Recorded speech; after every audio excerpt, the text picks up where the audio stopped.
महाभारत युद्ध सरिछि।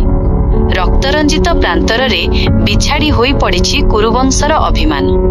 केउठी भंगा रथर चक तो केउठी खंड विखंडित अस्त्र।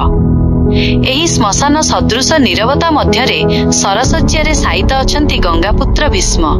सूर्यंकर उत्तरायण को अपेक्षा करिथिबा एही महान योद्धांक जीवनर शेष समय रे उपस्थित हुअंती द्वारकाधीश श्रीकृष्ण।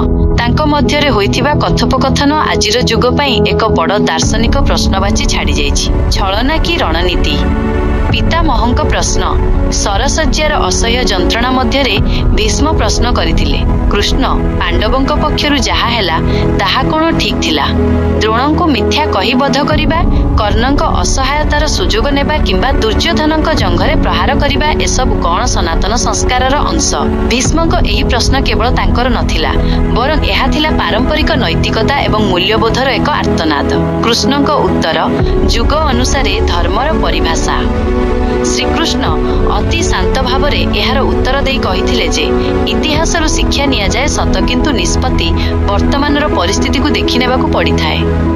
रामଙ୍କ जुग त्रेतया एवं कृष्णଙ୍କ जुग द्वापर मध्यरे थिबा पार्थक्य को से स्पष्ट करिथिले। जेतेबेले खलनायक धर्मर ज्ञान रखिथाए जेपरि रावण, सेतेबेले मर्यादा रक्षा करा जाई पारे, किंतु जेतेबेले सामने क्रूर अनैतिक एवं आततायी शक्ति थांती सेतेबेले केवल नैतिकतार पाठ पढ़िबा आत्मघाती होइथाए।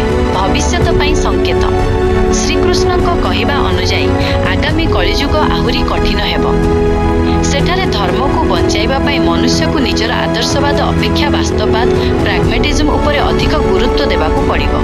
ईश्वर नुहे बरं मनुष्य निजे ही निजर धर्म रक्षा पई अस्त्र धरिबाकू बाध्य। सारांश, भीष्म और कृष्णଙ୍କ एही मिलन केवल एक विदाय नथिला, बरं एहा थिला पुरातन मूल्यबोधरु नूतन जुगर रणनीति आड़कू एक संक्रमण। युद्धभूमिर सेही अंधकार मध्यरे विश्व को मिलिथिला जीवनर सबुठारु बड़ सूत्र। धर्मर विनाश हेउथिबा बेले विजय ही एकमात्र श्रेष्ठ नैतिकता। मो प्रभु, मु एही शरीर त्याग करिबा पूर्वरु तुमर दिव्य रूप देखि धन्य हेली।